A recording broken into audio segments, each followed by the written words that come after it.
Maksud dan tujuan dilaksanakan pemeriksaan psikologi forensik terhadap Peggy Setiawan alias Peron dilakukan guna 1. Memperoleh gambaran tentang profil psikologis Peggy Setiawan alias Peron, meliputi aspek intelijensia, kepribadian, dan status mental dalam rangka menetapkan kompetensi tersangka untuk memberikan keterangan dan mempertanggungjawabkan suatu tindak pidana. 2. Mengevaluasi kredibilitas keterangan tersangka terkait peristiwa yang menjadi dasar perkara. 3. Mendapatkan gambaran mengenai konteks kehidupan psikososial tersangka. Hasil pemeriksaan tersebut akan digunakan untuk kepentingan penegakan hukum yang dilakukan dalam kasus tindak pidana yang dimaksud. Dari hasil pemeriksaan psikologi forensik memiliki kekuatan pembuktian dalam suatu perkara tindak pidana, baik dalam tahap penyidikan maupun pemeriksaan di pengadilan. Terhadap pemeriksaan Peggy Setiawan alias Peron diperoleh gambaran status mental Peggy Setiawan diantaranya sebagai berikut. 1. Kesadaran normal. 2. Penampilan. Peggy Setiawan terlihat lusuh, kurang merawat diri, dan tampak lelah. Proporsi tubuh kurus dan di bagian lengan sebelah kanan terdapat tato berbentuk bintang disertai bekas luka berupa jaringan parut atau keloid di pinggir tatonya. 3. Aktivitas psikomotor. Selama pemeriksaan, Peggy kerap memegang dan menggaruk tangan serta menggaruk kepala setiap merespon pertanyaan. Kontak mata kurang terjaga atau cenderung menghindari kontak mata dan terlihat gelisah. 4. Bicara. Dalam komunikasi, Peggy memerlukan waktu untuk merespon pertanyaan yang disampaikan pemeriksa. Ia juga sering menjawab tidak tahu, terlihat kebingungan, serta menyampaikan informasi dengan kalimat singkat dan terbata-bata. Dalam berbicara, suara terdengar lirih dan temponya lambat. Saat menjawab pertanyaan, Peggy sering melihat ke arah lain. 5. Orientasi. Tidak mengalami disorientasi waktu, tempat, dan ruang. 6. Memori. Kesulitan dalam menyampaikan informasi secara detail, beberapa informasi yang disampaikan tidak konsisten. Mood. Terlihat gelisah dan khawatir. 8. Emosi dan afek. Selaras atau kongruens dengan isi pembicaraan. 6. Persepsi. Tidak ada gangguan persepsi atau tidak ada halusinasi. 10. Isi pikir. Tidak ada gangguan isi pikir, tidak ada waham.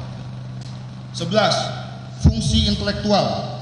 Secara umum mampu memahami pertanyaan yang diajukan dan memberikan jawaban yang sesuai pertanyaan. Meskipun demikian, ia tampak membutuhkan waktu untuk memahami pertanyaan yang diberikan.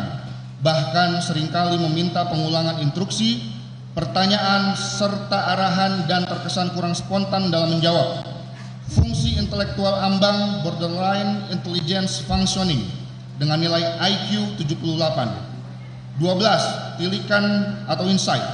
Memahami kondisi yang ada dalam dirinya serta memahami perasaan dan tujuan yang ada pada dirinya maupun orang yang penting atau signifikan dalam kehidupan dirinya. 3. Sikap terhadap pemeriksaan. Kooperatif dalam mengikuti rangkaian pemeriksaan psikologis. 14. Daya nilai, judgment.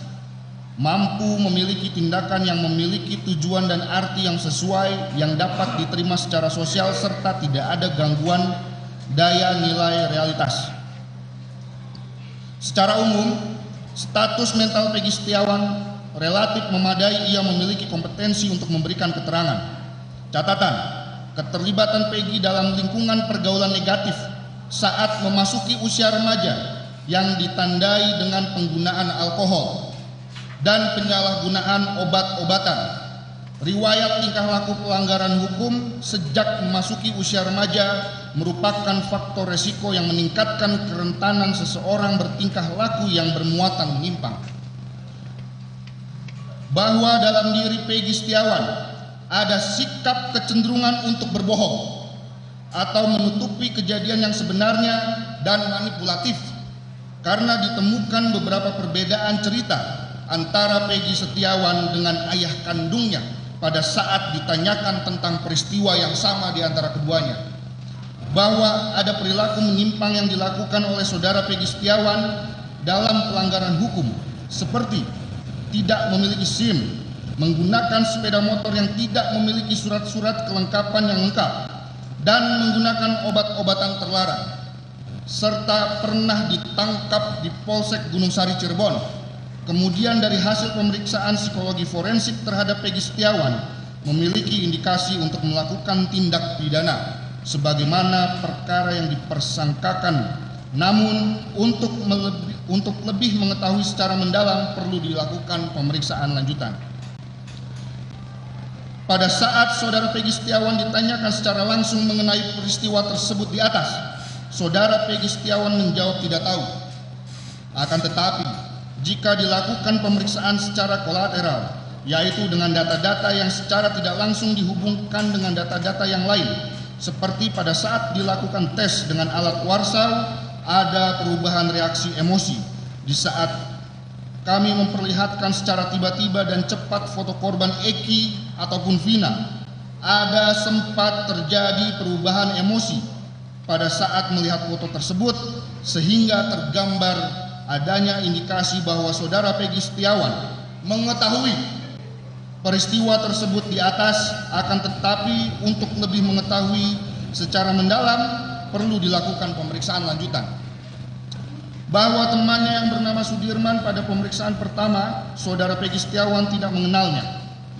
Akan tetapi pada saat pemeriksaan kedua, saudara Peggy Setiawan mengaku mengenal saudara Sudirman karena teman sekolahnya. Bahwa Peggy Setiawan memiliki karakter manipulatif dan saudara Peggy Setiawan dapat dimintai pertanggungjawaban atas perbuatan yang dilakukannya.